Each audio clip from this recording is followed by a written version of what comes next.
Président de la République, chef de l'État, chef suprême des armées, a rendu visite ce lundi 30 septembre 2024 à Adja Mariama Haribo, ancienne ministre des Affaires sociales, de la promotion féminine et de l'enfance. Merci à vous aussi pour l'honneur que vous me faites. Merci. Je suis tellement émue que j'ai des larmes. Merci, Président. Que Dieu vous grandisse. Tout ce que vous voulez, que Dieu vous l'accorde. Tout ce dont vous avez peur, que Dieu vous l'évite. Vous avez en moi une mère. Sachez cela, et définitivement. Placée sous le signe de la reconnaissance aux pionnières et troisième visite du genre effectuée par le président de la République au compte de la semaine de l'indépendance, Adja Mariama Haribo s'est dit immensément honorée de la visite du chef de l'État. Profondément émue par le geste humaniste du chef de l'État, Adja Mariama Haribo a exprimé sa satisfaction et sa gratitude envers le président de la République pour son engagement envers la promotion des femmes et ses actions sociales. Elle a salué le courage du général Mamadi Doumbouya, le remerciant pour sa détermination à améliorer les conditions de vie des Guinéens en général et celles des femmes en particulier, sans occulter son engagement pour le dialogue national.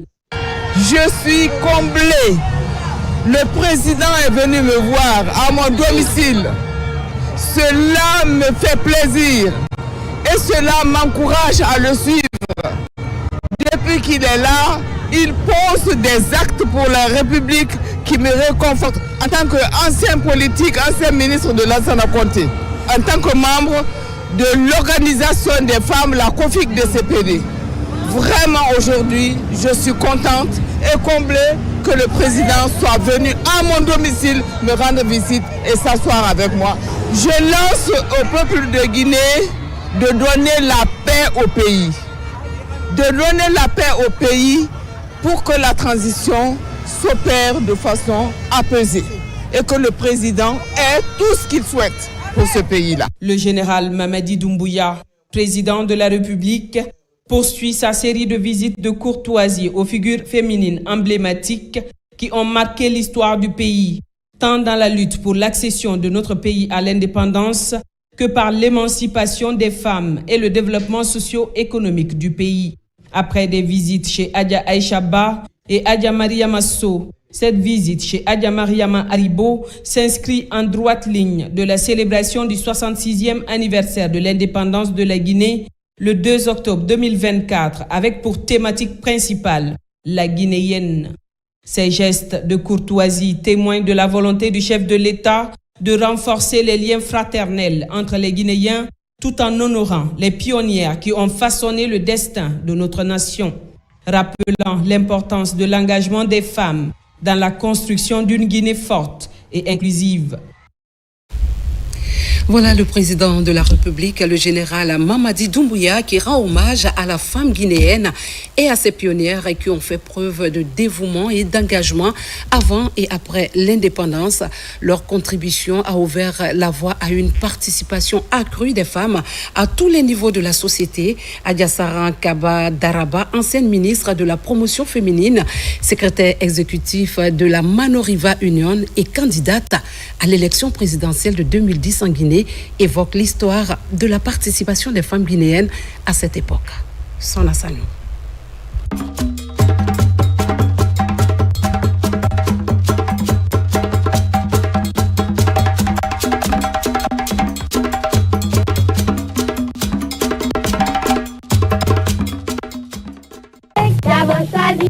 Tout au long de l'histoire de la Guinée, les femmes ont influencé et fait progresser la vie socio-économique et politique du pays.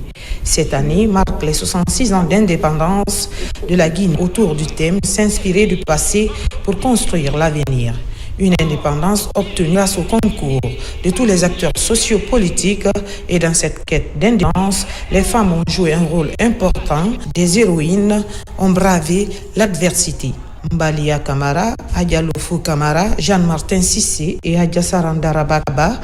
Je suis un peu peinée de voir que nous avons beaucoup reculé en Guinée en termes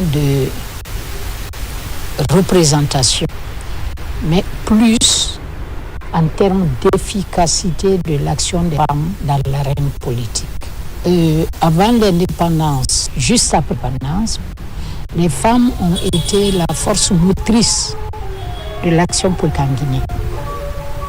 Et l'indépendance qui a été acquise en 1958 l'a été aussi en grande partie grâce aux femmes, à leur mobilisation, à leur détermination, à leur volonté farouche de ne pas reculer.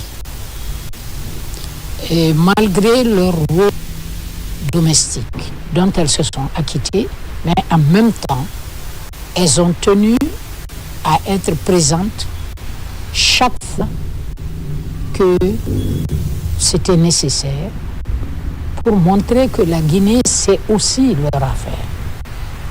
Je ne voulais, pour exemple, que la grève des cheminots dans les années 50, cette grève a duré longtemps grâce aux efforts des femmes.